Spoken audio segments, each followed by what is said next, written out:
sobre la sociedad de consumo. Definíamos la sociedad de consumo como una economía invertida, una economía al revés, una sociedad al revés en el orden económico, donde en lugar de estar la producción al servicio de las personas, están las personas al servicio de la producción. Y eso, decíamos, crea un problema de desequilibrio económico que se remedia de qué manera, a través de la publicidad. Decíamos que la publicidad tiene como fin el crear necesidades donde no existen. Es decir, para que se consuma aquello que se produce innecesariamente, hay que convencer a la gente de que todas esas cosas son necesarias, de que no pueden vivir sin eso, de que no pueden ser felices sin eso. Y señalábamos cuáles son las técnicas a través de las cuales la sociedad de consumo o la publicidad llega a la gente. Partíamos de una doble imagen del hombre contrapuesta. El hombre como Dios lo ha creado, que decíamos es el hombre vertical, es decir, sobre dos pies y hecho, a diferencia de los animales, capaz de mirar hacia lo alto, de mirar hacia las cosas grandes, nobles, hacia el cielo, hacia Dios. Y en ese hombre veíamos una jerarquía. Decíamos que el cuerpo del hombre tiene que ser como un reflejo de su alma. Arriba de todo está la inteligencia, luego la voluntad y luego las pasiones, los sentimientos, los instintos, que también son parte del ser humano. Pero cuando el ser humano es como Dios lo ha creado vertical, la inteligencia es la que ilumina el camino, la voluntad es la que lo sigue y las pasiones y los instintos son gobernados, dominados, no los matamos, gobernados, dominados. Y sirven para entusiasmarnos por todo lo que es bueno, por todo lo que es noble, por todo lo que es grande. En cambio, decíamos, el hombre que es producto de esta sociedad de consumo y del pecado es el hombre invertido. Es decir, el ser humano ha sido puesto patas arriba. Lo que está por arriba de todo son las pasiones, los instintos, los sentimientos. Luego la voluntad debilitada viene a satisfacer los caprichos de esas pasiones. Y por último, la pobre inteligencia, decíamos, que busca justificar. Todo lo que a mí me gusta está bien. ¿Con qué facilidad mentimos? No solamente a nosotros, sino que nos engañamos a nosotros mismos cuando una cosa nos gusta. Decíamos, terminando este resumen, que la técnica que utiliza la publicidad para dominar a este hombre invertido parte precisamente de ahí. La mayor parte de la gente no piensa sino que sí. Por tanto, la publicidad tiene que dirigirse para imponernos productos no a la inteligencia, para explicarnos por qué tenemos que comprarlos, por qué son buenos, qué cualidades tienen, sino que se tiene que dirigir a las pasiones, a los instintos. Y lo hace con técnicas disfrazadas, ocultas, con la técnica de Pavlov que nos hace asociar una marca, un producto, con una imagen de éxito, con una imagen de triunfo en la vida, con una imagen de ejecutivo, con una imagen de sensualidad, con una imagen de belleza, con una imagen de amor, con una imagen de vida fácil. Y por otra parte, la otra técnica es la de Freud, que es descubrir cuáles son los motivos no conscientes que tenemos para comprar una cosa, sino los motivos inconscientes. Y entonces dirigir la propaganda a esos motivos inconscientes del hombre que han sido detectados o determinados por un estudio de mercado. Veíamos que estas dos técnicas trabajan de una manera no exclusiva. No necesariamente encontramos el sexo en todas las propagandas, pero sí está presente con enorme abundancia, con enorme frecuencia. Trabajan sobre el instinto sexual. ¿Por qué? Porque, como lo señalábamos ayer, es uno de los instintos fundamentales en el ser humano. Es una de las inclinaciones fundamentales propias de nuestra naturaleza. Indicábamos que Alexis Carrel, el gran sabio francés, señala tres inclinaciones o instintos fundamentales: el de conservación de la propia vida, el de conservación de la especie, es decir, el instinto sexual, y el de superación espiritual, por el cual el hombre quiere ser más que hombre, es decir, tiene un instinto religioso, tiene un sentido de Dios. Pero el amor no es solamente instinto, si bien el instinto está presente. Y hoy vamos a tratar entonces de iluminar con una visión humana y cristiana lo que es el amor, lo que es el sexo y también cuáles son las principales deformaciones de esto que Dios ha hecho. En primer lugar, ayer hacíamos alguna referencia a esto, y yo les decía, a veces cuando los curas hablamos de esto, enseguida ¿qué es lo que piensan? Claro, ya está para tener una visión negativa del sexo, para decir que todo lo que se refiere al sexo está mal, que es pecado, para darnos una visión amarga de la vida, para señalarnos que esto está prohibido, que aquello no se puede, que aquello, etc. Y decía que no, que precisamente si señalamos donde hay pecado, donde hay deformación, donde hay desorden, no es porque pensemos que el sexo o el amor sea una cosa mala, sino precisamente por todo lo contrario. Cuando la Iglesia señala el desorden, o cuando la Iglesia critica la pornografía o el destape o aquellas cosas que destruyen a la familia, no lo hace por pensar que el sexo, que el amor, que la relación del varón y de la mujer sea una cosa mala, sino todo lo contrario. Porque está defendiendo el verdadero sentido del amor que va unido con el orden del sexo tal como está en la naturaleza del hombre. Por eso lo hace. Por eso la Iglesia le da tanta importancia al tema de la familia.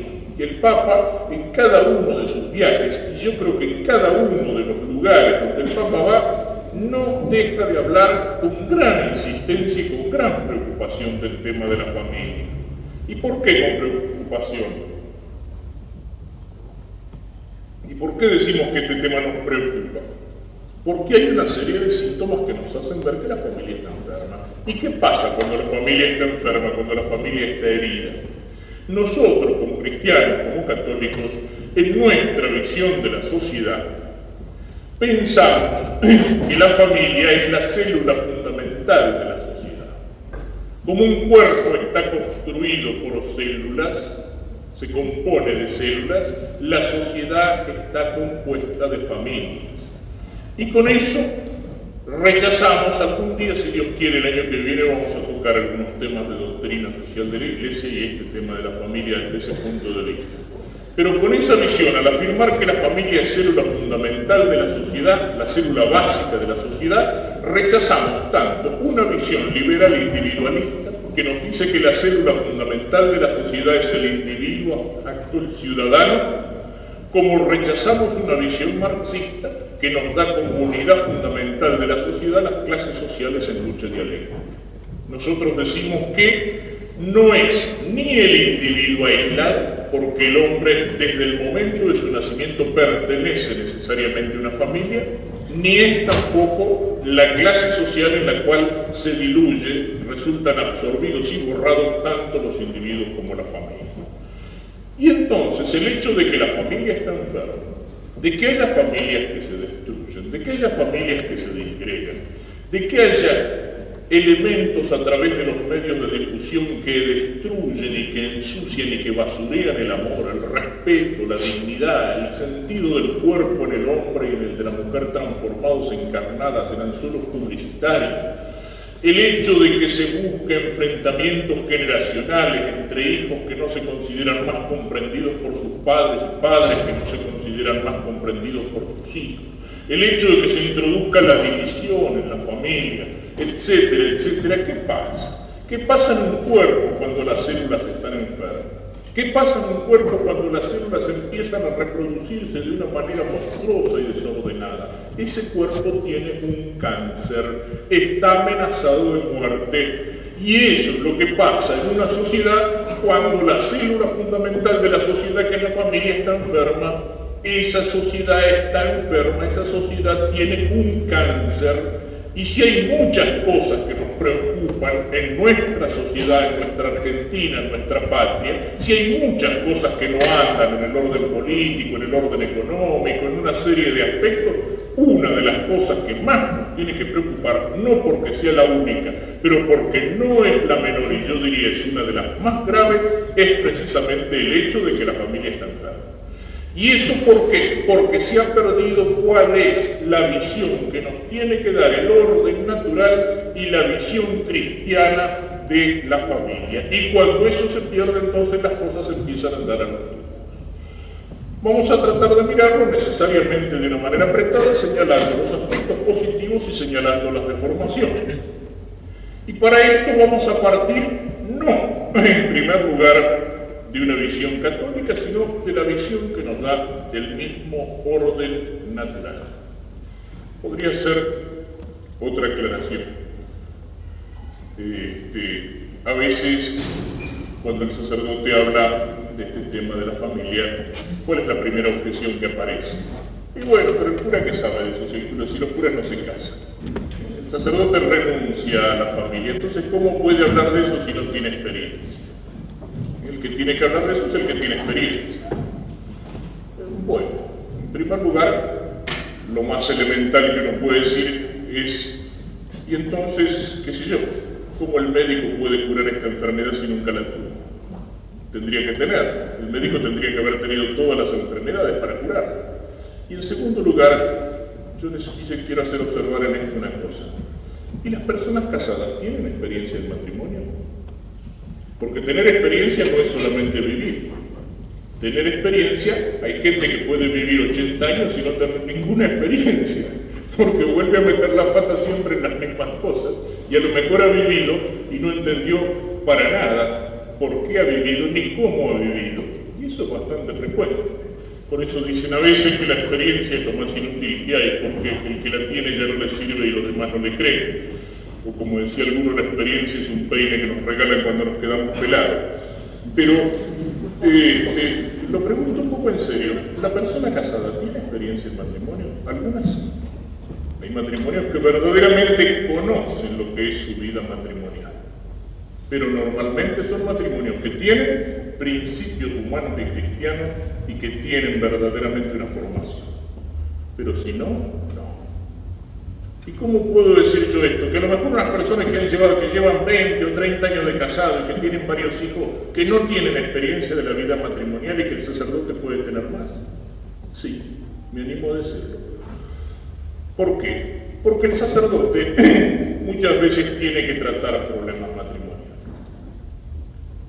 ¿Y saben qué es lo que pasa a veces? ¿Cuántas veces le cae al sacerdote un matrimonio y cae ella por un lado y cae él por el otro? Un matrimonio que anda en problemas. Y le explican al cura cómo andan las cosas. Y uno escucha la opinión de él y la opinión de ella, y ¿saben qué es lo que le tienen ganas de preguntarse? Pero, ¿será que esto es el marido y la mujer? ¿O estaría atendiendo aquí a dos matrimonios distintos? Porque la versión que tiene una de las cosas es tan distinta de la que tiene el otro que parecería que no están hablando de la misma familia. Y son el marido y la mujer que vienen a plantear el problema de su familia. Es decir, a veces, ¿por qué uno no tiene experiencia? Porque en los problemas de familia cada uno mira a veces su parte, lo que a él le parece, su punto de vista. Y desde ese punto de vista uno encuentra a veces lo que les decía, personas que han vivido a lo mejor 30 años de matrimonio y que sin embargo no tienen experiencias fundamentales en el matrimonio. Es frecuente encontrar en el varón, por ejemplo, un desconocimiento de la psicología de la mujer en cosas que son elementales. Es la diferencia de la psicología del varón y de la mujer. El varón ve las cosas más en abstracto y más en las cosas fundamentales. La mujer, que tiene mayor sensibilidad, ve con más fuerza los detalles concretos. Entonces, en el amor, en la fidelidad, yo la del hombre la expreso. Recuerdo una película argentina en la cual salía el reo de la cárcel después de algunos años y se encontraba en el barrio con los amigos. Y los amigos medio bajaban la cabeza y le decían, che, disculpa, no te fuimos a visitar cuando estabas preso. Y el tipo decía, a los amigos se les pide que no traicionen y no que sean comedidos. Es decir, veía la amistad en una actitud fundamental más que en los pequeños gestos. En cambio la mujer tiende a ver el amor más en los pequeños gestos que lo demuestran. Y eso aparece cuando en un juicio de divorcio el marido dice, pero ¿de qué te quejas? Si a ustedes yo hice que nunca les faltara nada, y me rompí el alma a trabajar, y nunca le faltó comida, nunca le faltó, ¿de qué te venís a quejar? Y la mujer le responde, me faltabas vos, me faltaba tu cariño, me faltaba tu respeto, me faltaba tu amor. Al hombre le parece que con ese, ¿qué te faltó? Si yo siempre trabajé para que ustedes tuvieran lo necesario, le parece a veces que ya está todo hecho. Y eso uno lo escucha a veces después de años de matrimonio, cuando una situación ha llegado a una crisis por falta de comprensión de detalles tan pequeños como eso. Por eso les digo que no solamente, que no es suficiente vivir una cosa para tener experiencia de la cosa, porque a veces el uno no entiende al otro, y cada uno lo mira desde un punto de vista tan parcial que en su mayor parte es falso. Y eso a veces pasa entre los padres y los hijos. Cuando los hijos dicen, mis padres no me comprenden, mis padres no me quieren, y cuando los padres dicen, ya no entiendo más a mis hijos y ya no sé qué hacer con ellos. Y no solamente eso, en un matrimonio que digamos verdaderamente se toma en serio y que se preocupa por los problemas de la familia y que lo conversa incluso con otros matrimonios para intercambiar experiencias. ¿Con cuántos matrimonios, entre qué grupo de matrimonios amigos se conversan estos problemas? 2, 3, 4, 5, media docena de matrimonios.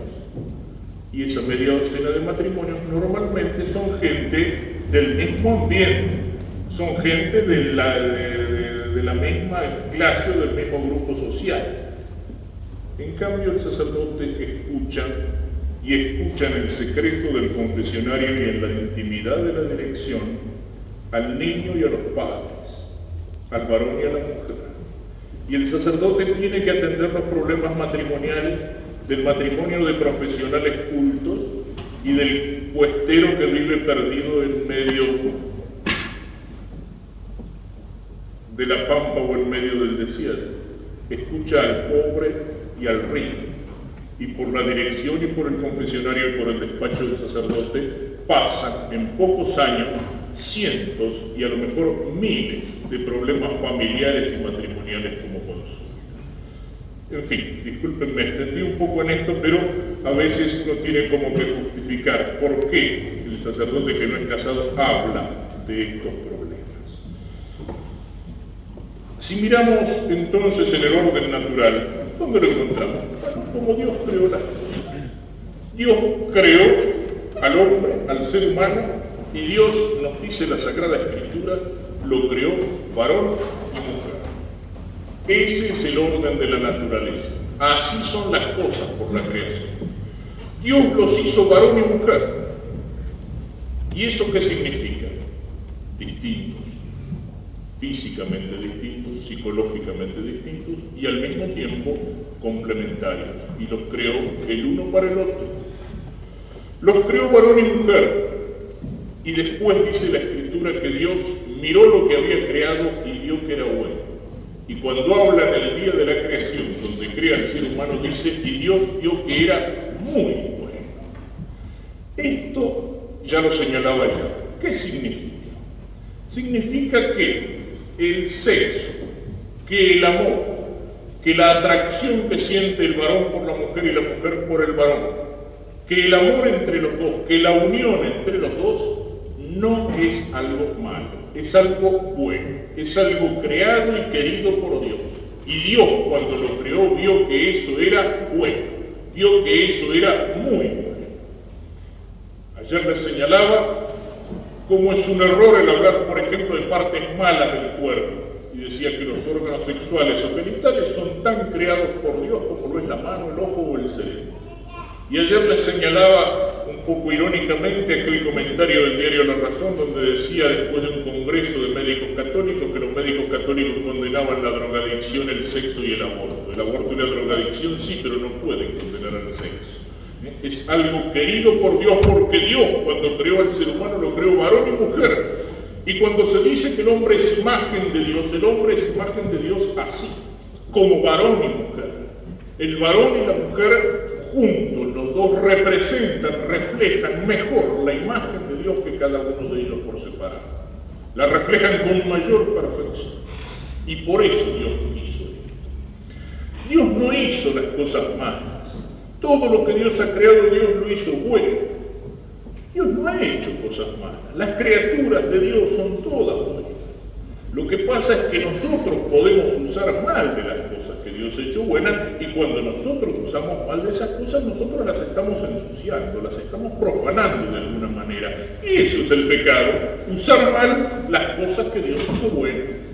¿Un cuchillo es una cosa mala? No, un cuchillo es utilísimo. ¿Cuántas cosas en la vida uno hace con un cuchillo? Desde cortar la comida, desde trabajar, pero uno puede usar un cuchillo para matar a otro.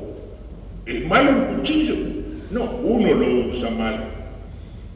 Recuerdo una vez que estaba misionando por una zona de monte allá en la provincia de Entre Ríos, zona de hacheo, peones de estancia, domadores, y me tocó celebrar la Santa Misa un domingo, y celebraba la misa en el patio de tierra de un boliche que daba hacia la calle, y había bastante gente mirando desde afuera, incluso como dice Lugones, había hasta gauchos esquivos que escuchaban de caballo. Y ese domingo me tocó el Evangelio de las bodas de Caná. Y entonces, antes de hablar sobre el matrimonio que Cristo bendice en las bodas de Caná, dije algunas palabras sobre el vino, porque fue el primer milagro que hizo Cristo. Y le digo, y fíjense cuál es el milagro que hizo Cristo. Cristo no transformó el vino en agua. Eso no es ningún milagro, y hay algunos bolicheros que lo saben hacer muy bien. No se me enojó algún bolichero en la zona. Digo, Cristo transformó el agua en vino. Y lo hizo ¿para qué?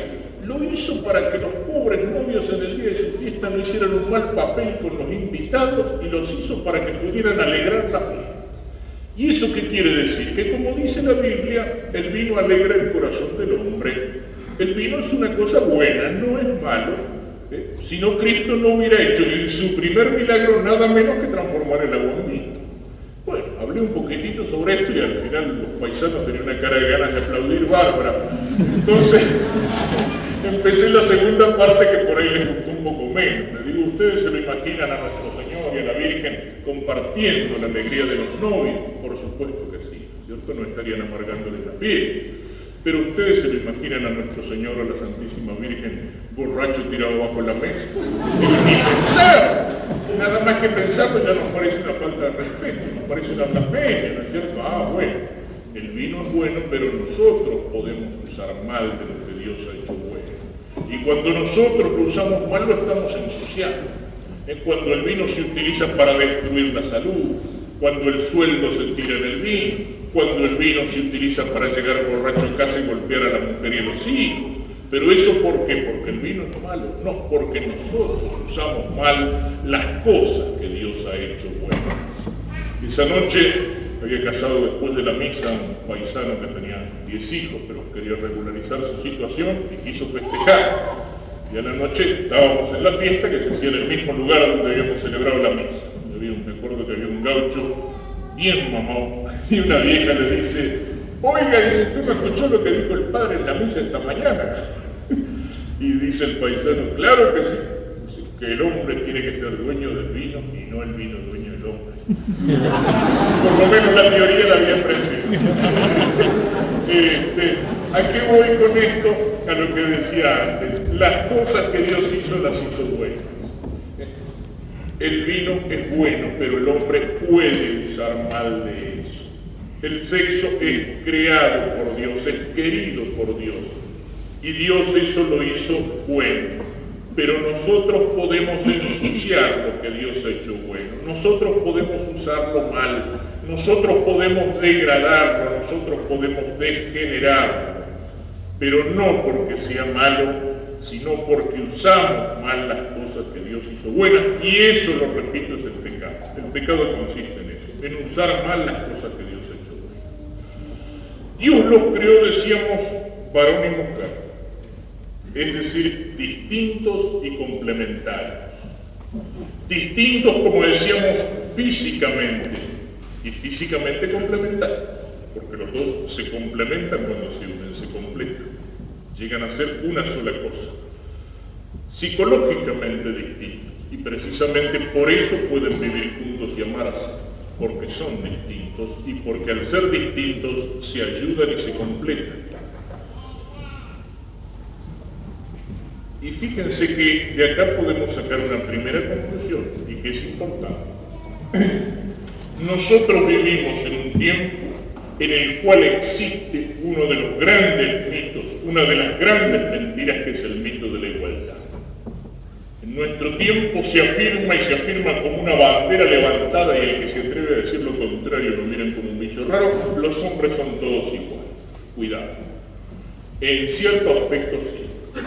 Somos iguales en nuestra naturaleza. Eso sí, en la naturaleza humana, en cuanto que el ser humano es un animal racional, sí, ahí somos todos iguales. Pero esa igualdad se termina ahí, en el plano de la naturaleza abstracta. Y a partir de ahí, los hombres no son iguales, son diferentes. Y la sociedad existe porque los hombres son iguales, pero existe también porque los hombres son diferentes. Es tan elemental esto, debería ser tan evidente, que no entiendo cómo lo natural parece lo contrario. No lo entiendo. El mito de la igualdad, la mentira de la igualdad. Siempre veo cara de sorpresa cuando digo eso.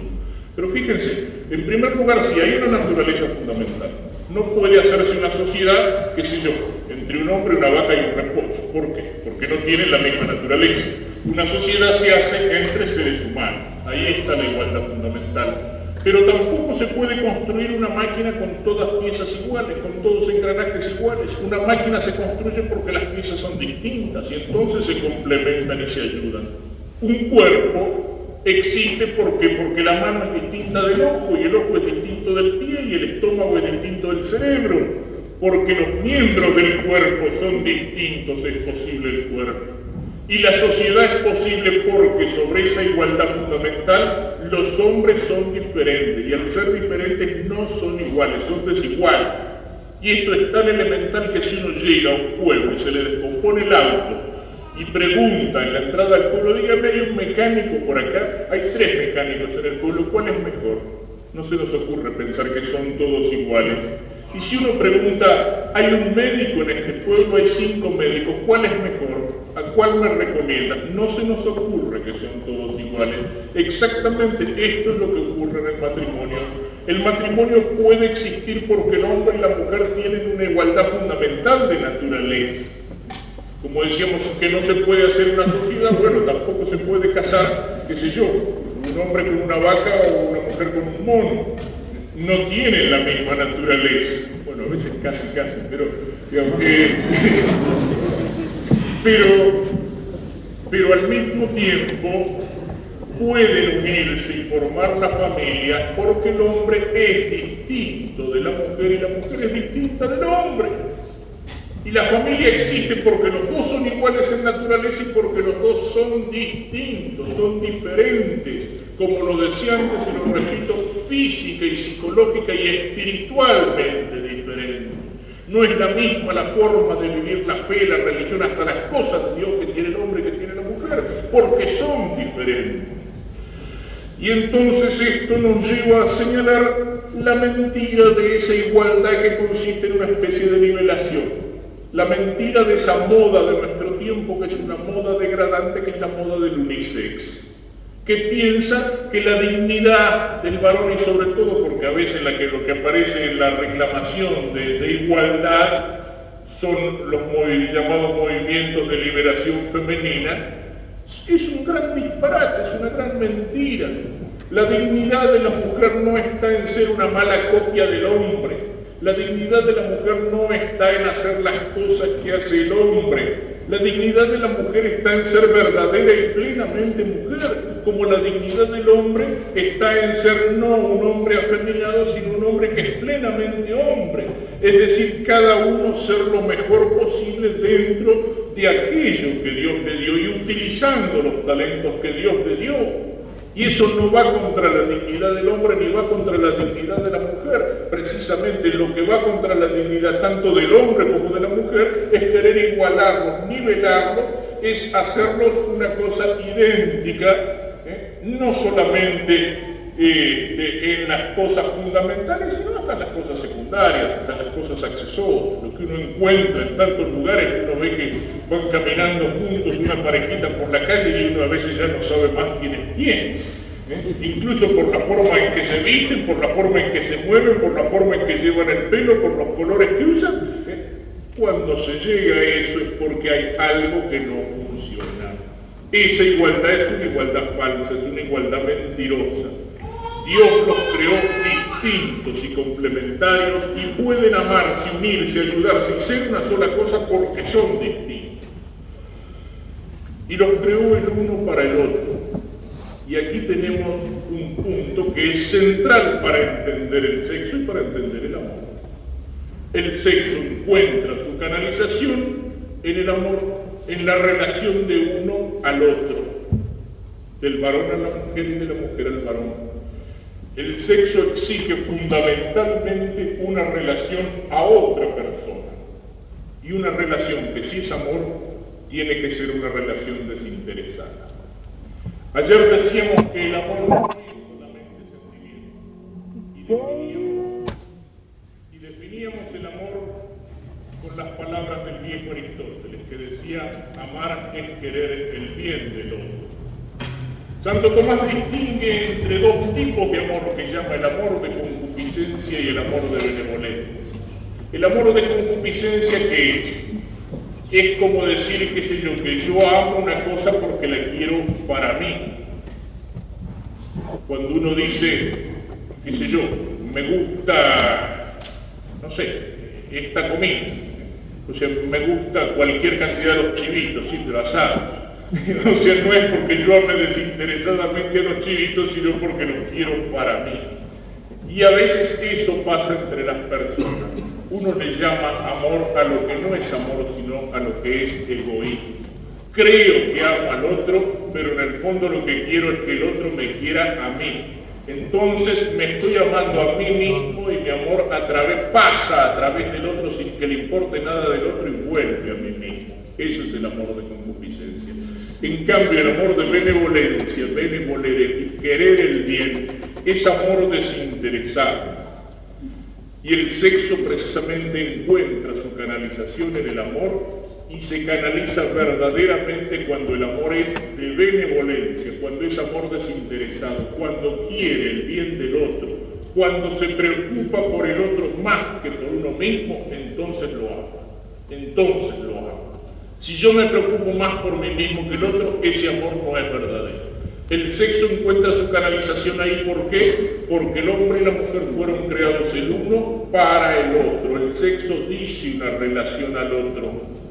Por eso, lo señalo también al pasar, es un desorden, y la Iglesia lo señala como pecado, la masturbación, que consiste en buscar el placer sexual en el propio cuerpo. Es un desorden. ¿Por qué? Porque entonces, en lugar de utilizar el sexo como algo que se canaliza desinteresadamente hacia el otro, se está cerrando sobre sí mismo egoístamente. Y entonces, cuando el sexo se limita a eso, a la búsqueda del placer solitario en el propio cuerpo, uno está en una actitud no de amor, sino en una actitud egoísta, está usando mal esa capacidad de amar que Dios le dio, está usando exclusivamente como una búsqueda de placer aquello que es simplemente un medio para realizar el amor en la relación a otra persona. Y en esto son distintos y complementarios, son el uno para el otro. También nos está señalando una cosa: se completan o se complementan perfectamente cuando son dos, es decir, un hombre y una mujer. Entonces, así como el señalar que el sexo y que el amor es una relación necesaria al otro, elimina o señala como un desorden el egoísmo, la falta de maduración o de madurez que consiste en confundir el sexo con una búsqueda de placer en el propio cuerpo o utilizarlo mal, también está rechazando de alguna manera la poligamia, porque, es decir, un varón por muchas mujeres o una mujer por muchos varones. ¿Por qué? Porque el hombre y la mujer que están hechos para hacer una sola cosa, para complementarse entre los dos, se complementan uno y una. Y entonces ahí logran algo que es de alguna manera perfecto como imagen de Dios. No hay lugar para un tercero ahí. Un matrimonio ideal, que decía alguno, un varón, una mujer y una secretaria. Matrimonio de tres, no. O sea, la complementariedad se da entre dos. Y entre dos de distintos sexos. El amor y el sexo son una relación al otro, pero son una relación al otro de distintos sexos, porque se completan y llegan a ser una sola cosa los que son distintos, como lo decía antes, física, psicológica y espiritualmente distintos. Eso es la naturaleza de la cosa.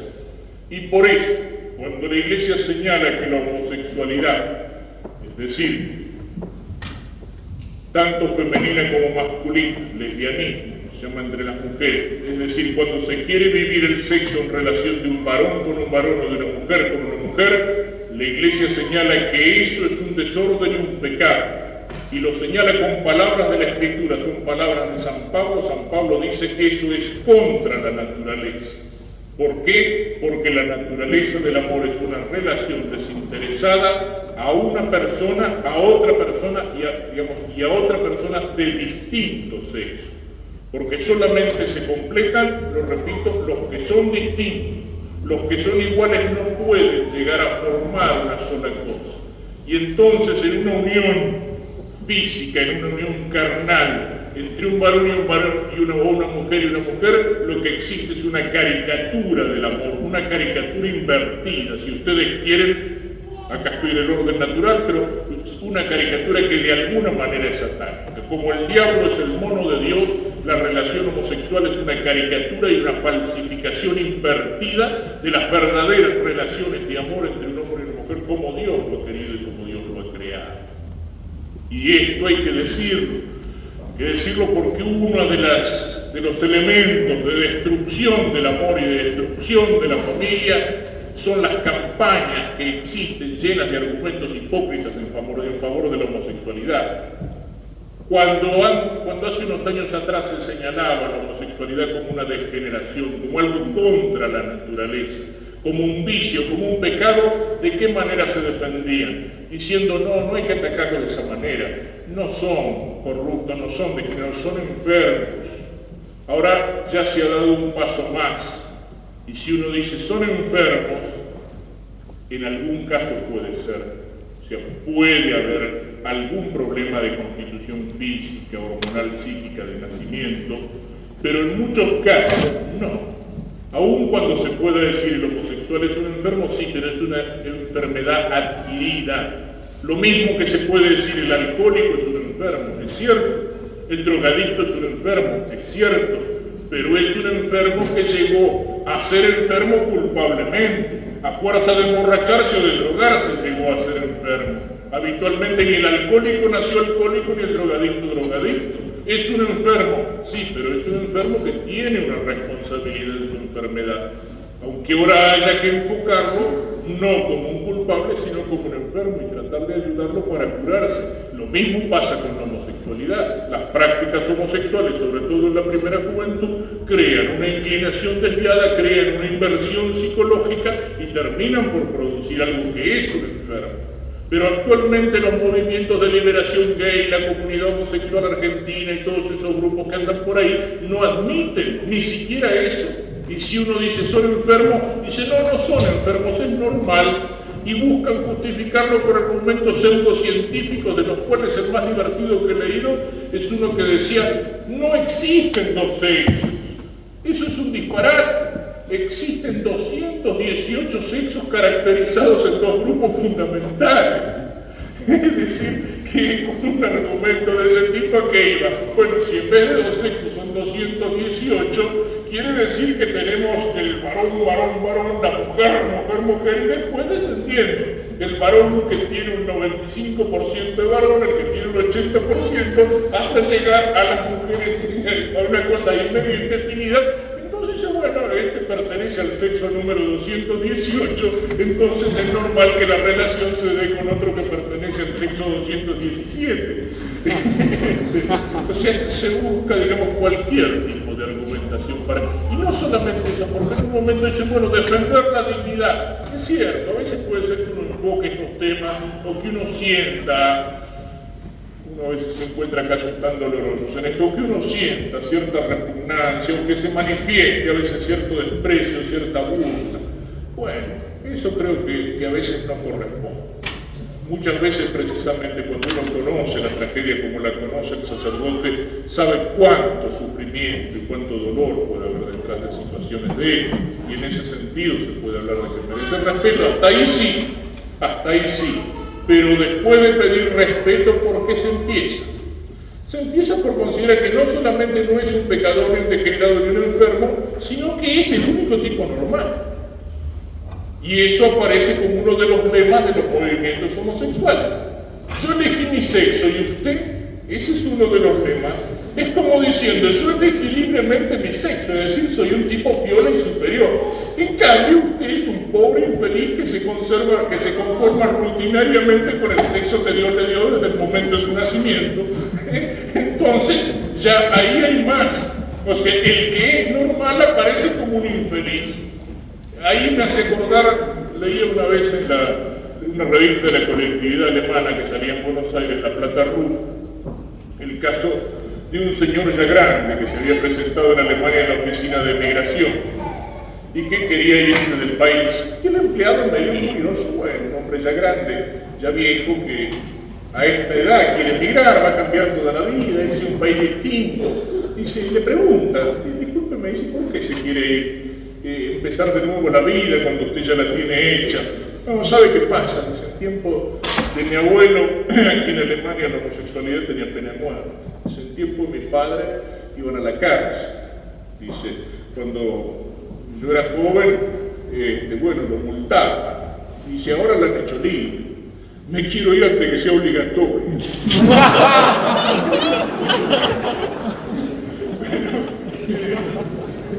Uno lo dice en broma, como a veces marco en broma muchas de estas cosas, ¿no es cierto? Pero es cierto, detrás de estas cosas, detrás de las cosas que se exigen como un derecho para algunas personas, al final terminan queriendo imponerlo como una obligación. Es lo mismo que ha pasado en los países europeos, donde se ha aprobado, por ejemplo, el aborto, en Francia y en Italia, va a pasar en España.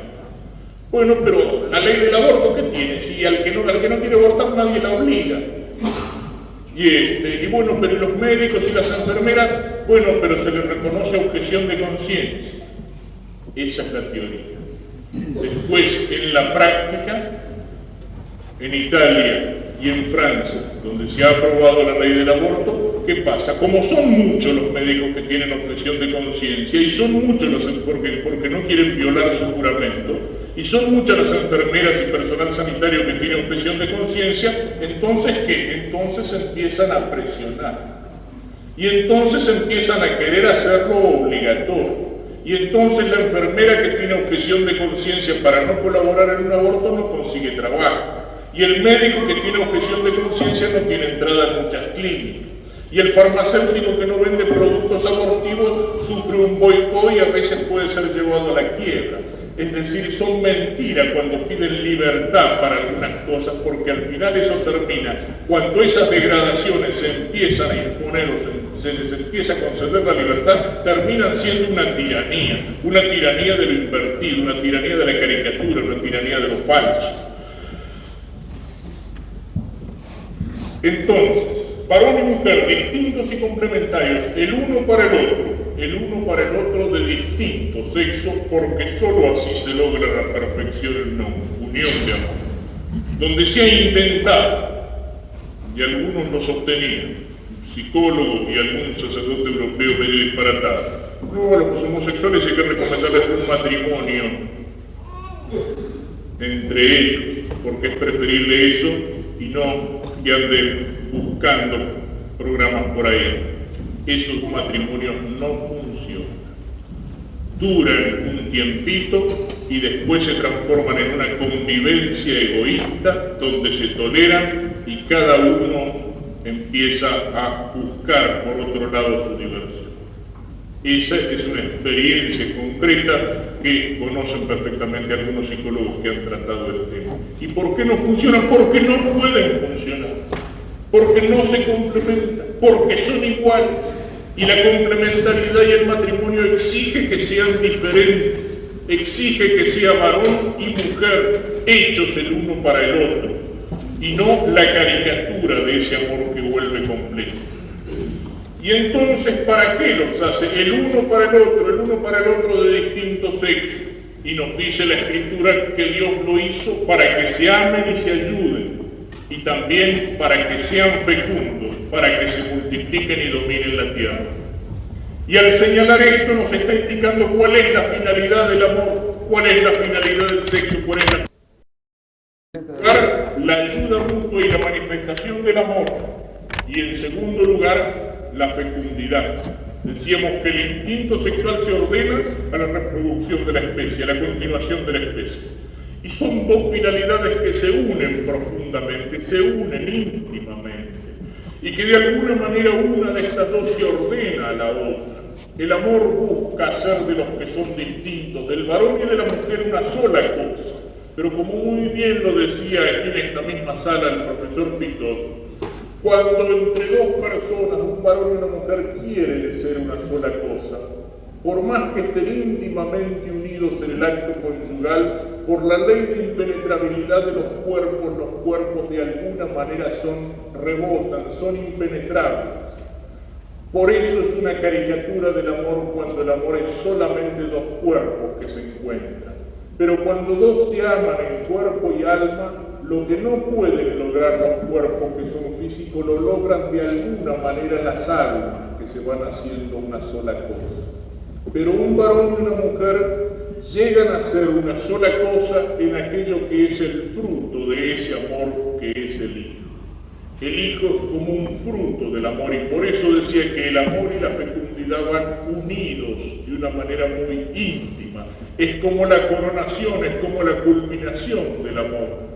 Porque en el Hijo el Padre y la Madre llegan a ser verdaderamente uno. En ese Hijo en el cual cada uno ha aportado un 50%, y en el cual lo que aportó el Padre y lo que aportó la Madre han construido un nuevo código genético que nos está indicando la existencia de una persona distinta que debe al Padre y a la Madre el 50%. Y en el Hijo ese amor se hace definitivo. Y aunque después señalaré algo de ese tema, lo indico ya que un hombre y una mujer pueden separarse, pero no pueden cortar el Hijo por la mitad y llevarse cada uno el 50% a la casa. Y el Hijo entonces nos está indicando que en esa separación hay algo que es falso, hay algo que es mentiroso, porque donde ese amor que quería ser uno, llegó a ser uno en el Hijo, ese amor de alguna manera es definitivo. Hay algo que no es revocable, hay algo que no se puede volver atrás, y está ese fruto del amor que es el Hijo. Y eso se da en el amor, y eso se da en el sentido que encuentra el sexo en la unión del hombre y la mujer. Y por eso nos dice el Papa en su encíclica La Familiar en Consorcio, como lo decía Pablo VI en la Humane Vitae, que estos dos fines están íntimamente unidos y que se expresan en el acto conyugal, y que el acto conyugal por el cual se unen el varón y la mujer para hacer una sola carne es al mismo tiempo unitivo y procreador, es decir, que une en el amor y que se orienta de alguna manera a la fecundidad, aunque no todo acto sexual tenga que ser necesariamente fecundo. Y es como un lenguaje que tiene un doble significado. Cuando se usa correctamente del sexo, el doble significado es algo que tiene que permanecer. Y precisamente toda una serie de degradaciones, por una vertiente o por otra, se producen cuando en el amor y cuando en el matrimonio y cuando en el sexo se separan el amor y la fecundidad. Y se puede separar eliminando una de las dos cosas o la otra. A veces aparece separado la fecundidad del amor en su manifestación directa, en ese acto por el cual el hombre y la mujer llegan a ser una sola carne.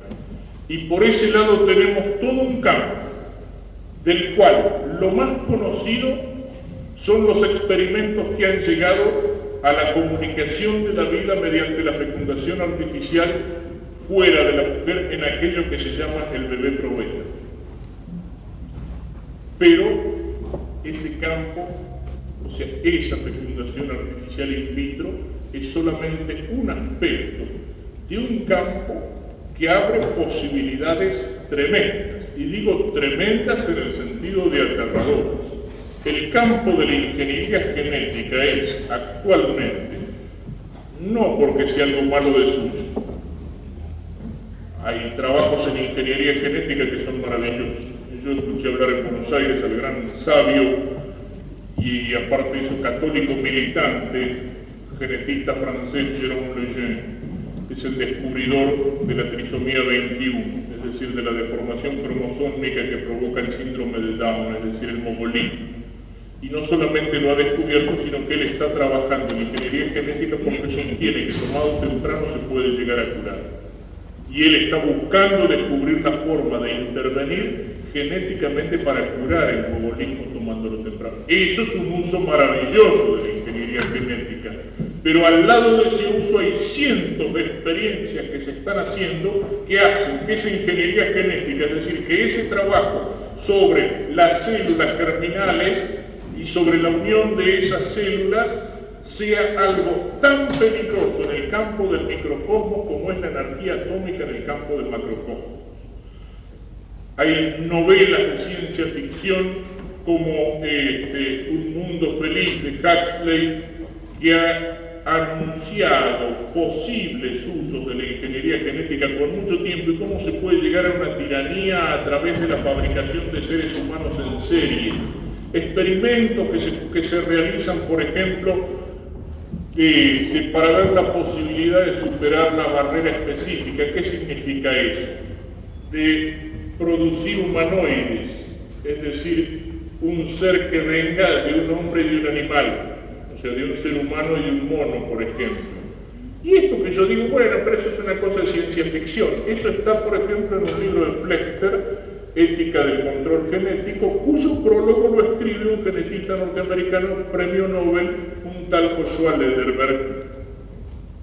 Yo no sé si se puede llegar a eso, pero el solo hecho de que se esté experimentando en eso es como para poner los pelos de punta.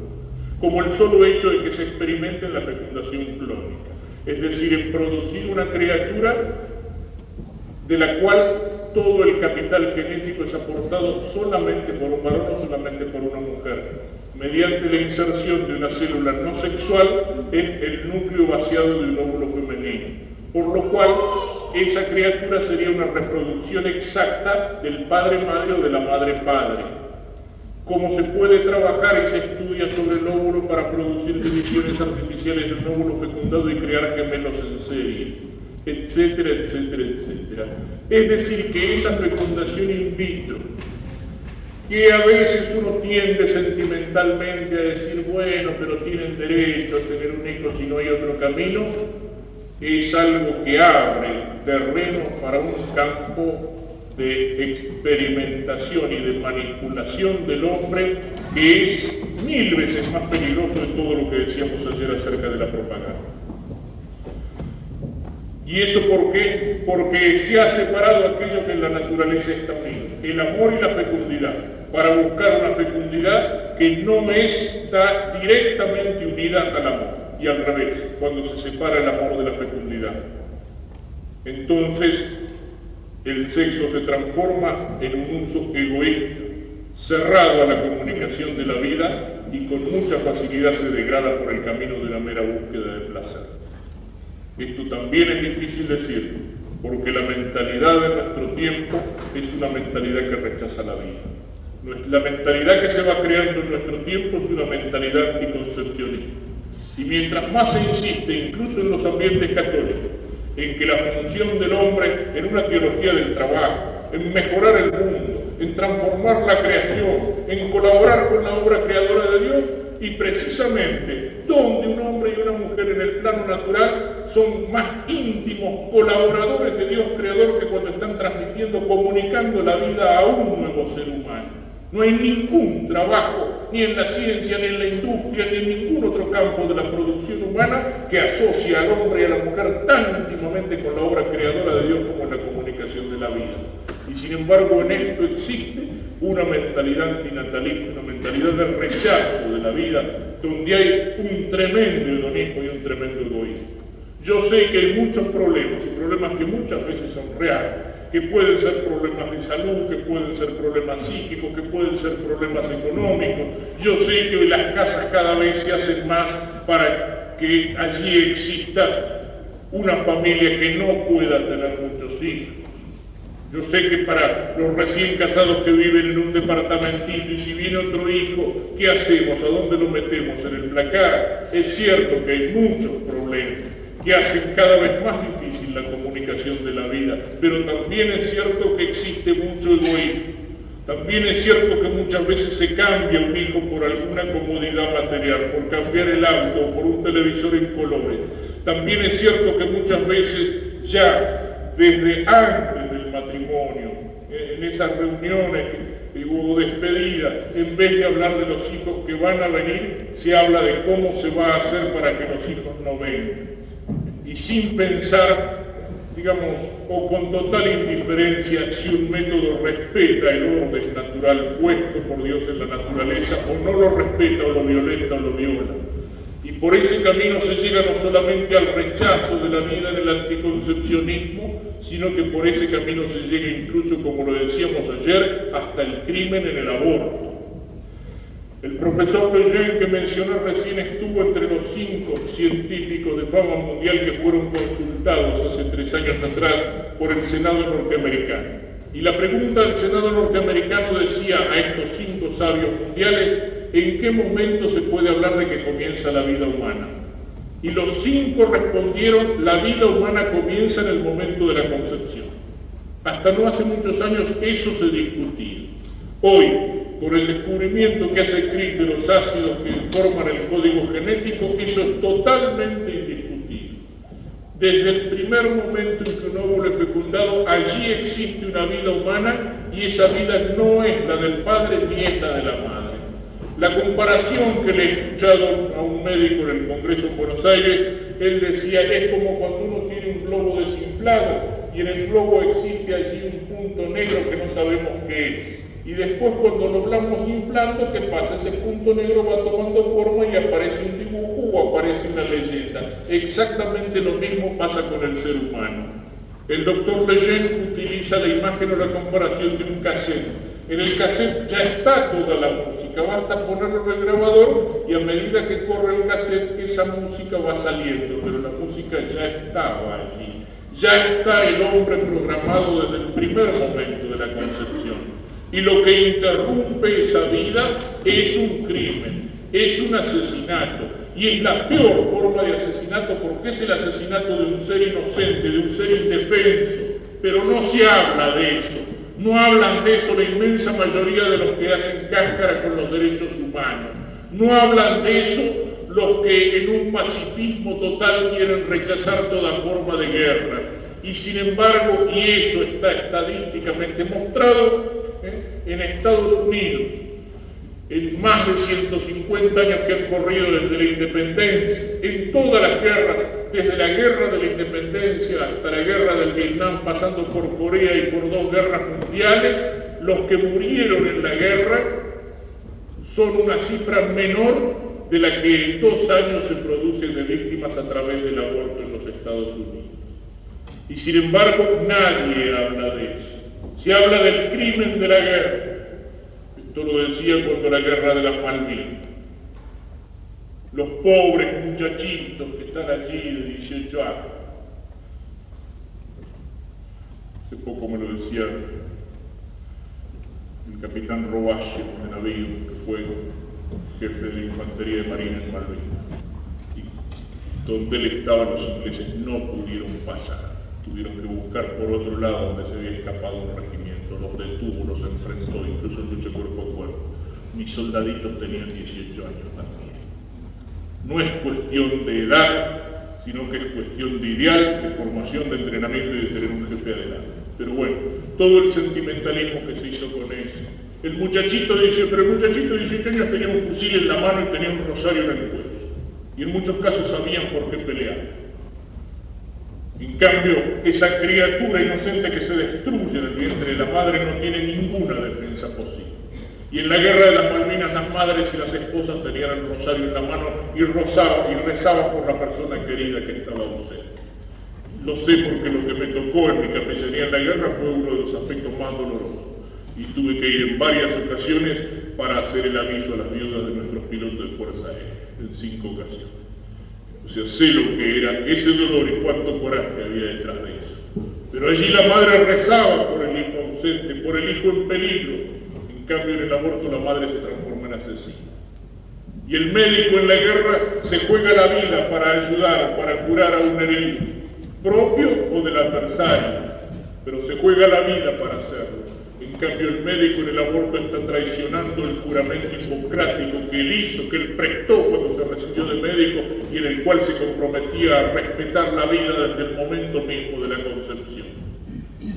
O sea, esto es lo que pasa cuando se separan en esa manifestación del amor y en esa manifestación, en esa canalización correcta del sexo, cuando los que Dios hizo distintos y complementarios se unen para hacer una sola cosa y se unen para expresar el amor y se unen de una manera tal que ese acto está abierto, es decir, no cerrado artificialmente a la fecundidad. Cuando se pierde el sentido de eso, o se llega a todas las degradaciones que trabaja hoy el campo de la ingeniería genética, o se llega al sexo transformado en puro placer y en egoísmo, en rechazo de la vida y en última instancia en crimen contra la vida. Y ese crimen existe, aunque sobre esto también se miente, de maneras mucho más ocultas que las formas abortivas conocidas. Porque hay algunos elementos que se ofrecen como anticonceptivos y que no son anticonceptivos, sino que son abortivos. Ciertamente es abortivo lo que se llama la píldora de la mañana siguiente, es decir, la que se usa después del acto y no antes. Son abortivas algunas píldoras que tienen un doble efecto, esterilizante y también abortivo. Y es abortivo el dispositivo intrauterino, el DIU, es decir, lo que se llama el espiral. ¿Por qué? De ninguna manera puede impedir la fecundación. Lo que hace el espiral es impedir que el óvulo fecundado se implante en el endometrio, es decir, mantener irritada la pared del útero femenino para que en lugar de recibir esa célula que ya está fecundada, donde ya hay vida, en lugar de recibirla la madre la expulsa. Y eso aunque haya personal sanitario y aunque haya médicos que digan no, el espiral es anticonceptivo, mentira, y si lo dicen es porque algún interés tendrán en colocar, o porque tendrán interés en justificar su conciencia. Pero en el año 1973 la Organización Mundial de la Salud clasificó a los dispositivos intrauterinos entre los métodos que impiden la implantación del óvulo ya fecundado. Y desde ese momento ya hay vida. Y ahí hay un crimen contra la vida. Eso pasa cuando se pierde el sentido del amor. Resumamos entonces. Dios los crea el uno para el otro, varón y mujer distintos y complementarios. Ese es el orden del amor y es el orden del sexo. Ni cerrarse egoístamente sobre sí mismo, sino abrirse al otro de distinto sexo, para llegar a ser una sola carne y un solo espíritu, en el amor, y de alguna manera abierto, porque es amor a la comunicación de la vida, donde ese amor encuentra su fruto o su culminación. Y todavía podría señalar otra cosa. Es fácil observar que el cachorro humano es el más infeliz de todos los cachorros. Es decir, mientras los cachorros de los animales, mientras el pajarito, mientras el potrillito, etcétera, etcétera, en pocos días ya se las arreglan solos, los pájaros en pocos días vuelan fuera del nido. Lo mismo pasa con la inmensa mayoría de los cachorros animales.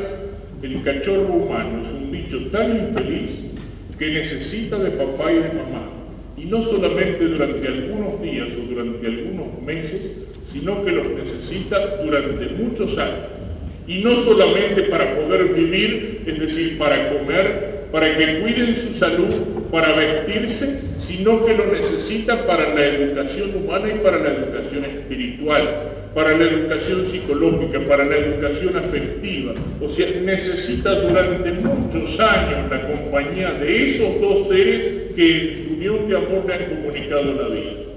Y el acto sexual en el cual el hombre y la mujer se unen es un acto humano y es un acto responsable precisamente cuando asume la responsabilidad sobre esa vida que nace. Y ese es el primer motivo, también es un tema muy amplio y pienso que el año que viene tendremos que tratarlo más ampliamente, que es el tema del divorcio. Es el primer motivo por el que señalamos que el divorcio es algo que tiene que ser rechazado.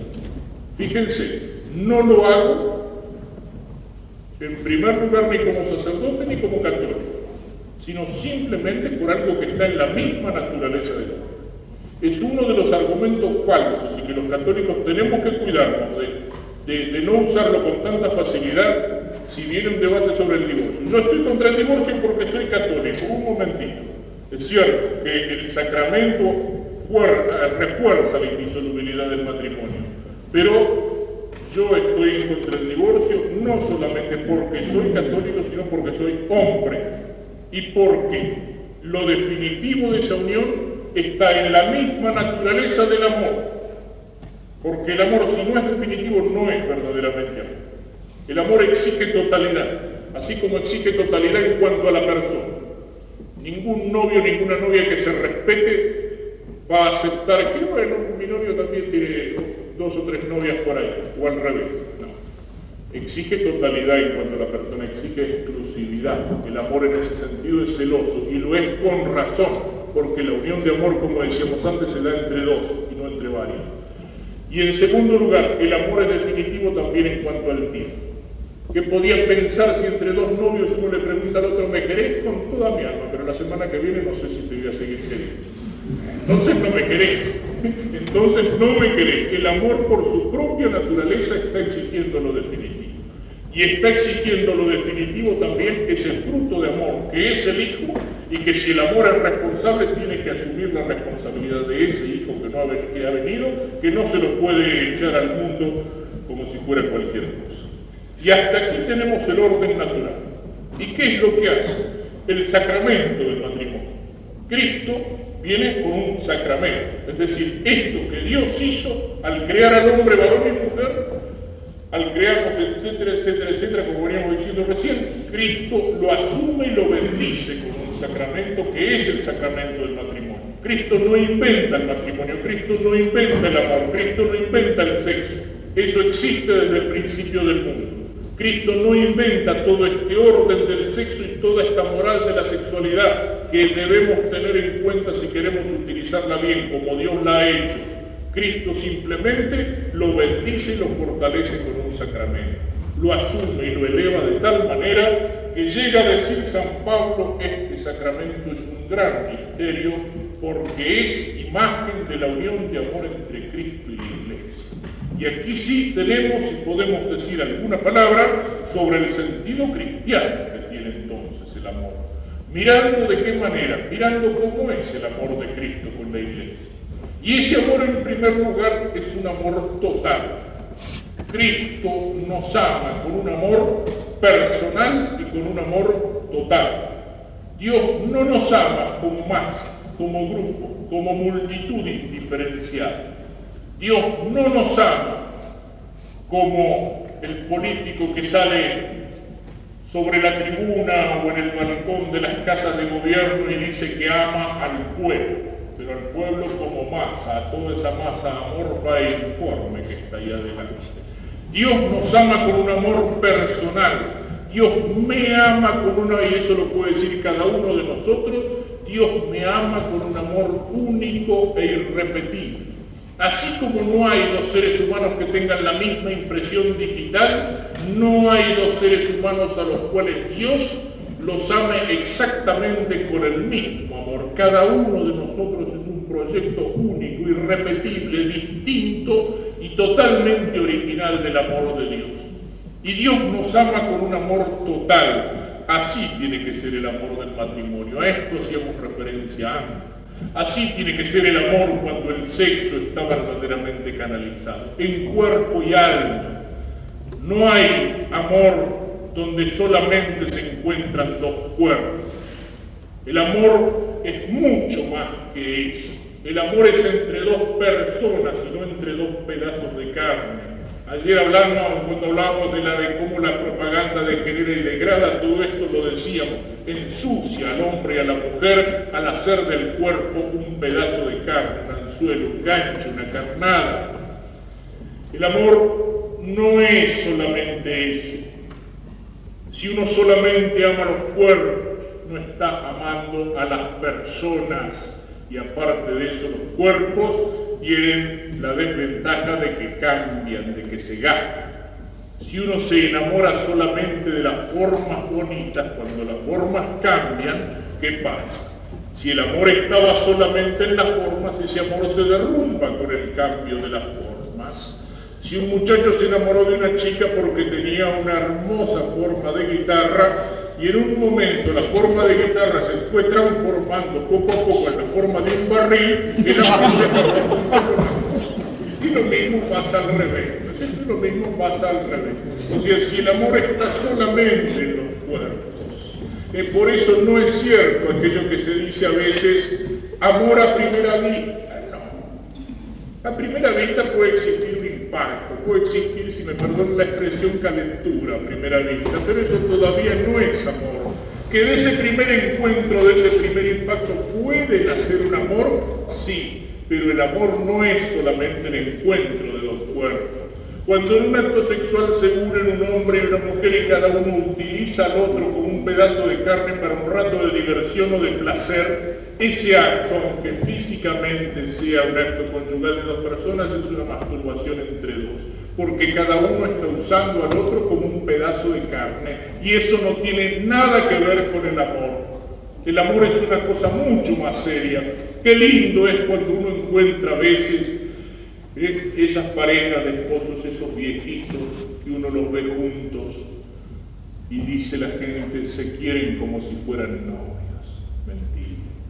Se quieren mucho más que si fueran novios. Y sin embargo ese amor no necesita de todas las expresiones y de todas que necesita el amor de los novios. Y sin embargo allí los cuerpos ya no tienen más atractivo ni belleza. Son cuerpos gastados, son cuerpos arrugados, son cuerpos enfermos. Pero ¿qué pasa allí? Que ese amor ha llegado a ser un amor en cuerpo y alma, de tal forma que son las almas las que se han ido penetrando. Y ese amor no es el amor solamente de los momentos lindos o de los momentos fáciles, sino que es el amor que es fruto de un largo camino recorrido en las buenas y en las malas, y es un amor que ha soportado pruebas y luchas y dificultades, y entonces se ha ido haciendo cada vez más fuerte, cada vez más intenso. Y de esos dos viejitos sí se puede decir, son una sola cosa. Y tanto que no es raro que en esos matrimonios así ancianitos, cuando murió uno, el otro no estaba enfermo y sin embargo se murió al poco tiempo. ¿Por qué? Porque de tal manera los dos habían llegado a ser una sola cosa que el otro no tenía ya más sentido su vida, no podía seguir viviendo. Es como si se le hubiera muerto una mitad y la otra mitad solamente estaba deseando ir al cielo con aquel que ya estaba allí. O sea, ahí hay un amor verdadero, porque ha llegado a ser mucho más que una cara bonita, que un cuerpo bonito, es un amor que está en la superficie de las cosas, porque es un amor total en cuerpo y alma, y entonces entre dos personas ha llegado a ser de los dos, sí, una sola cosa. El amor entre Cristo y la Iglesia es un amor definitivo, es un amor de una vez para siempre, es una entrega total. Cristo amó a su iglesia y se entregó a la muerte por ella en la cruz. Y Cristo no retracta, no reniega ese amor. Cristo sigue amando a su iglesia a pesar de todos los pecados de los cristianos y de todas las macanas que hacemos los hombres de iglesia. Cristo la sigue amando porque en su amor es fiel y porque dio su palabra y porque la alianza de Cristo con la iglesia es una alianza definitiva. Así también hay que enfocar el matrimonio, no solo por motivos humanos, sino aquí también, sí, por motivos cristianos. Y porque esa unión es definitiva, y esa unión definitiva se da solamente en el matrimonio. Y el noviazgo no es todavía el matrimonio, sino que el noviazgo es un tiempo de prueba. Por eso, como cada momento del amor necesita de una forma diferente de manifestación, por eso la Iglesia señala que en la misma naturaleza de la cosa las relaciones prematrimoniales no son algo ordenado, son un uso desordenado, porque la relación prematrimonial total en el acto conyugal es propio y es signo y es lenguaje de una entrega que es definitiva. Y entre dos novios, por más que se quieran, por más que estén dispuestos a casarse y a hacer definitiva su entrega, hasta que no lo han hecho delante de Dios y de la sociedad y hasta que no se han dado esa palabra que no se rompe, esa entrega no es definitiva. Entonces la relación de tipo conyugal está fuera de lugar, está fuera de tiempo y es una relación mentirosa. Pero hay que conocerse. El conocimiento no está ahí. Es cierto que los novios tienen que conocerse. Ya el doctor Olivera, que es en esto un apóstol, no sé si alguna vez habrá estado por aquí, un hombre que ya tiene más de 70 años, un matrimonio que desde hace años viene hablando sobre estos temas para jóvenes, para novios, para esposas, un hombre que era médico militar, médico psiquiatra, padre de 10 hijos, de una enorme experiencia en esto. Y él una vez me decía, dice, yo a los novios les digo que si cada uno no es capaz de hacer una lista de 10 defectos del otro, que no se case, porque no se conoce. Es cierto que los novios tienen que conocerse, pero conocerse no significa adelantar la relación conyugal que después se da en el matrimonio. Hay conocimiento, hay sobre todo cuando hay egoísmo. No. Un muchacho se acuesta con una prostituta, le da unos pesos y tuvieron relaciones, ni siquiera sabe cómo se llama, la conoce, no la conoce. Y si se refiere el conocerse al llegar a esa armonía que es importante de lograr en la relación conyugal, eso difícilmente se obtiene en esas relaciones que se dan durante el noviazgo. Y allí hay algo que hiere o que mancha ese amor. Hay un desorden que aunque no se quiera está presente. Y allí hay una falta de ese esfuerzo, de esa ascesis que después va a ser necesaria porque el que no se sabe dominar el tiempo del noviazgo, después cuando el matrimonio venga por un motivo o por otro, en un momento de prueba, entonces no va a ser fiel porque no va a ser capaz de dominarse. En fin, cada uno de estos temas daría para mucho, me limito a señalar algunas cosas. El conocerse es mucho más importante en el saber hablar con sinceridad, en el saber poner arriba de la mesa con amor, con cariño y con respeto incluso esas cosas que a lo mejor duelen. De qué manera a veces se ocultan esas cosas. No, por ahora no le digo nada, pero el día que nos casemos va a ser distinto. Sí, yo sé que a veces me engaña con otra, sí, yo sé que a veces toma un poco de más, pero el día que nos casemos se le acabó, va a ser distinto. El día que nos casemos va a ser peor. Todas esas cosas que se dan por supuestas, que se callan, que no se dicen para evitar un roce, ahí es donde hay que conocerse en serio, para no llevarse después la sorpresa de que al poco tiempo el matrimonio resulta que era una persona distinta de la que uno creía. Ahí hay que conocerse. Pero ese conocimiento es algo personal, relación de persona a persona, es algo mucho más serio y profundo que algo que nace de la pasión o del instinto y que se justifica después con un montón de excusas. Esa unión entre Cristo y la Iglesia es fiel, y así debe ser la unión de los esposos y de los esposos cristianos. Esa fidelidad que muchas veces puede ser que muchas veces es una fidelidad que se hace dura, pero que precisamente ahí es donde se va construyendo el amor verdadero. Esa unión de Cristo con la Iglesia es una unión sacrificada, porque la Iglesia nace de Cristo en la cruz. Y la unión de los esposos cristianos en Cristo tiene que ser también una unión sacrificada. Es uno de los motivos por el cual muchos matrimonios en nuestro tiempo fracasan y fracasan con tanta facilidad. Hace algunos años atrás, la primera crisis, en esto hay una cosa más estadística, puede ser muy distinta en cada matrimonio, pero la primera crisis matrimonial seria o profunda solía producirse alrededor de los 10 años de matrimonio, y actualmente con frecuencia se produce a los 2 años. ¿Por qué? Porque cuando la vida sigue siendo más fácil, cuando nos hemos acostumbrado a una serie de comodidades, cuando rechazamos la cruz, el sacrificio, el esfuerzo, el dominio, la lucha, la ascética, entonces ¿qué pasa? Entonces no estamos preparados para el matrimonio. Cuando se piensa que el matrimonio es como una luna de miel que dura de una vez para siempre, entonces ese matrimonio va al fracaso. Cuando se piensa que el amor ya es una cosa hecha y comprada y que ya lo tenemos, ya dijimos el sí, ya estamos no, el amor hay que irlo haciendo en cada momento. Porque no es lo mismo el amor en el noviazgo que el amor en la luna de miel y que el amor cuando vienen los hijos y que el amor después de 10 años o después de 20 o de 40 años. No es una cosa ya hecha como se pueden comprar los muebles y tenerlos en la casa. Es algo que hay que seguirlo haciendo, que hay que seguirlo ganando. Y eso cuesta, y eso es amor en las buenas y en las malas. La cruz está presente en la vida del cristiano. No hay vida del cristiano sin cruz. La vida del cristiano es como los misterios del rosario, y en el rosario hay misterios de gozo y de dolor. Y la vida del cristiano es como un tiento en el cual se trenzan el gozo y el dolor, la alegría y la tristeza. Y la palabra que los novios cristianos se dan delante del altar dice: en las buenas y en las malas, en la salud y en la enfermedad, prometo fiel serte fiel y amarte y respetarte. Y cuando uno enfoca la cosa así, las dificultades van a venir las tentaciones, van a venir las discusiones, las incomprensiones, pero habrá que enfrentarlas, superarlas. Y entonces sí, ese amor se va a ir haciendo verdaderamente fuerte. Es como en la amistad. ¿Cuáles son los amigos? Cuando todo nos va bien es fácil tener amigos. En los momentos de prueba, en los momentos de lucha, qué fácil que es quedarse solo. Pero ahí es donde aparecen los amigos verdaderos. Así es el amor verdadero, el que se muestra en las buenas y en las malas, en la salud y en la enfermedad, en la alegría y en la tristeza.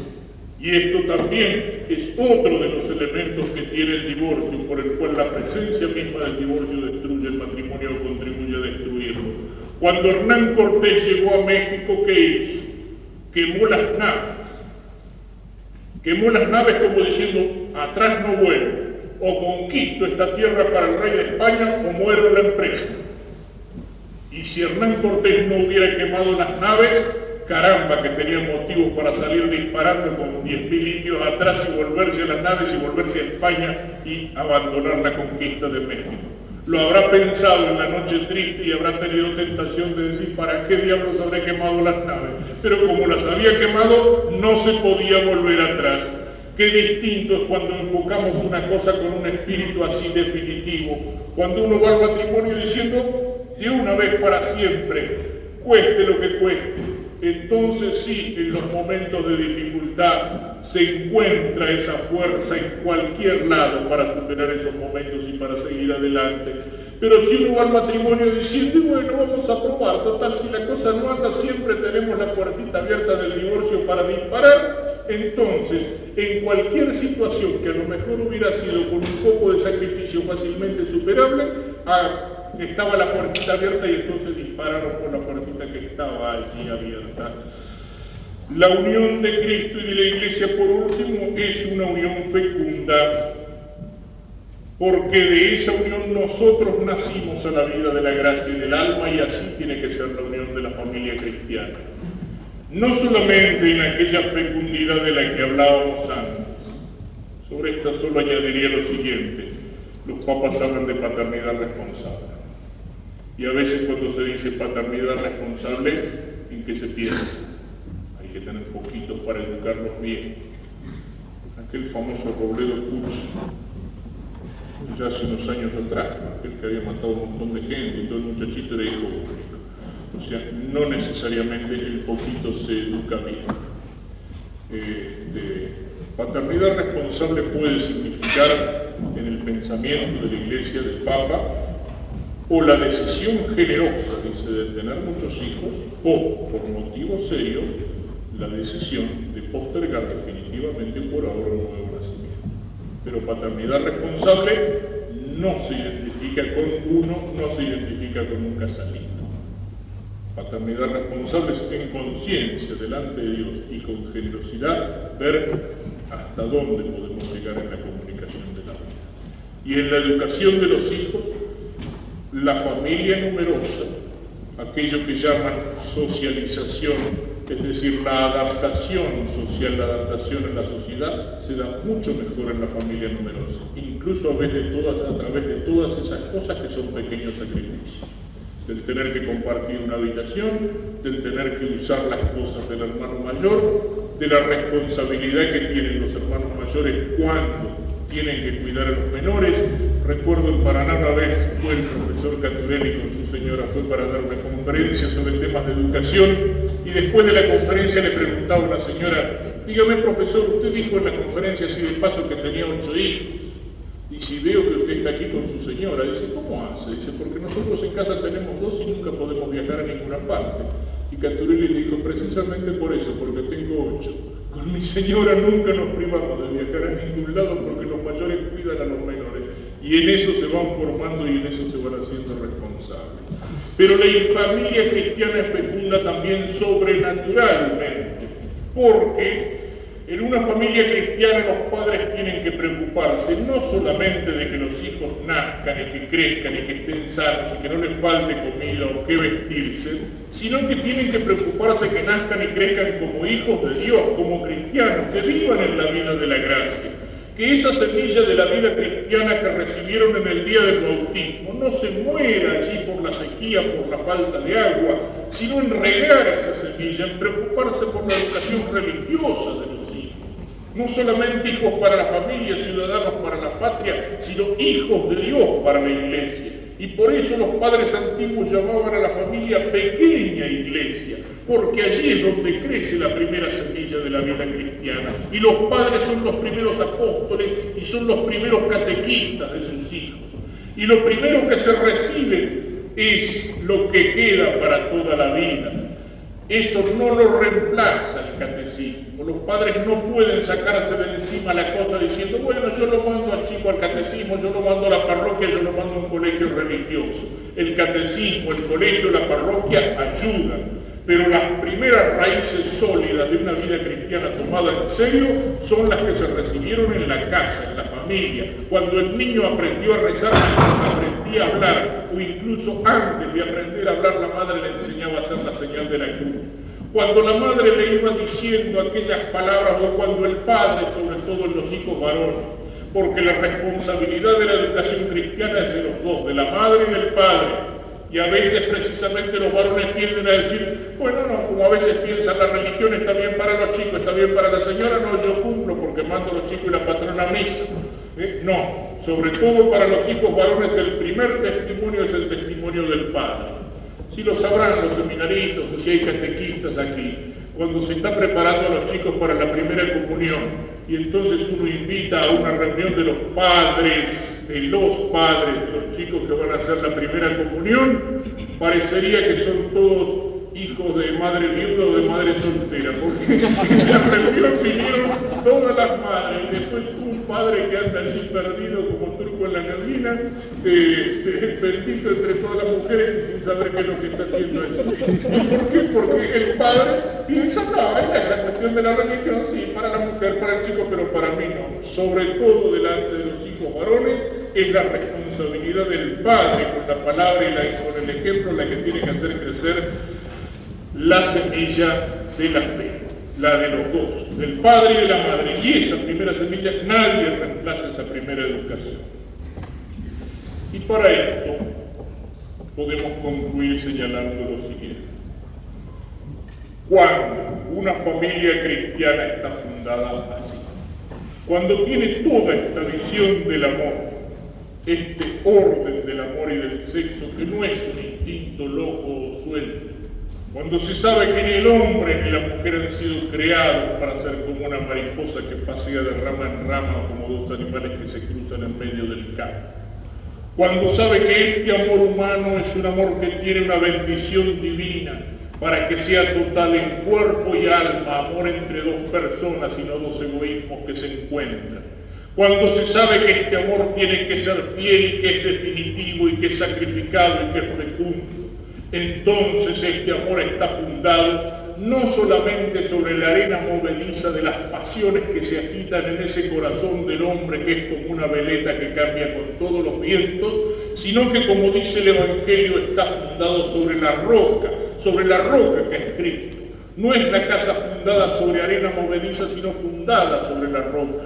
Y en esto tienen que pensar los novios y los esposos cristianos, que cuando una parejita de novios se presenta delante del altar para pedir la bendición de Dios sobre la familia que nace, los dos, cuando el padre les pregunta, van a decir sí. Es fácil decir que sí con la lengua. Salen de la iglesia, tocan la marcha nupcial, qué lindo, ya están casados. Bueno, después hay que seguir diciendo que sí, todos los días, en el trabajo, en la oficina, en la fábrica, en el campo, en la ciudad, en la escuela, en el trabajo con los hijos, en el trabajo en la cocina, en los momentos lindos y en los momentos difíciles hay que seguir diciendo que sí, que sí, que sí. Y ese sí es el que cuesta. El otro, el que se dijo con la lengua, ese es fácil, pero después hay que decirlo con la vida y eso no es tan fácil. Pero ese es el que vale, el que viene a confirmar con la vida el sí que se dijo con la lengua. Ahora bien, los esposos cristianos, los novios cristianos tienen que tener en cuenta que cuando dos novios cristianos dicen que sí delante del altar y reciben la bendición sobre la familia que nace, los que se comprometen no son dos, son tres. Son aquí en la tierra esos dos novios que ahora son esposos y que empiezan una familia en el amor y la fecundidad, y es Cristo en el cielo que se compromete con ellos. ¿Y para qué se compromete?